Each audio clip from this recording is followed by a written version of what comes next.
Welcome to Texas Tech TV. Brian Jensen, John Harris, Chris Level, the radio crew for the football broadcast between your Texas Tech Red Raiders and the Kansas Jayhawks this weekend in a game that's turned out to be a pretty big one for the Red Raiders after having a couple of setbacks over the past 2 weeks. This, of course, the keys to the game for this weekend's game. And let's get it started with Chris Level this week. Chris? Well, early kickoff, emotional loss last week, that's a tough thing to get over. But bottom line is Kansas really can only hurt you running the football. This is what they do. James Sims, an Irving MacArthur product that I think actually played with Darren Moore in high school, he's had 5 100-yard games in a row. So really this is the one weapon that if you don't contain, you're going to have problems. If you contain him, I just don't see really there's any other way that they get the win. They do have a guy named Bourbon who scored on a 51-yarder last year. And they also have a guy named Lubbock Smith that leads the team. I'm going to be talking about that side of the ball in just a minute. How about you, John? Chris alluded to this, but you've lost 2 in a row. You've played for the first time in school history 5 consecutive games against ranked opponents.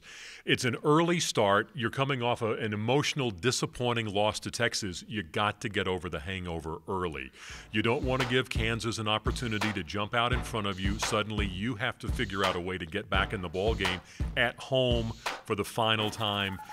For some guys in their career, but at least for the final time this season. Got to find a way to come out of the gate in a hurry, and don't let the emotional feelings of the loss a week ago or 2 weeks ago at Kansas State linger with this team and cause bad things to happen. Wait, that's an intangible. That's what I'm supposed to be. Go right ahead. Guys are the XO guys. Okay, that means I got to come up with an X or an O. The X. I think it's actually stopping, Sims, great. Intangible, great.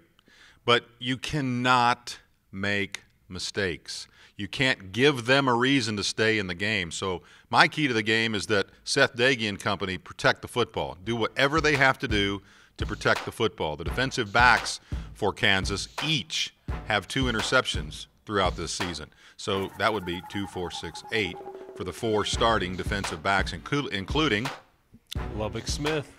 So make sure those guys don't get their hands on your football, and make sure that you do what you have to do to execute. I think if you do that, it is a runaway win for the Red Raiders. They kind of need one, I think, right about this time. By the way, you might be wondering why we aren't coming to you from Jones AT&T Stadium. This is actually the United Spirit Arena because the basketball season started this weekend as well, and we pulled that duty. See, I'm even credentialed, guys. I'm ready to get in there, but we'll be at Jones AT&T for the big one. That is Saturday, of course, 11 o'clock in the morning kickoff. That's another key. Got to wake up. And the 10 o'clock pregame show will be hopefully up in time to join you. Won't you join us, please, on one of the 38 stations of the Texas Tech Radio Network?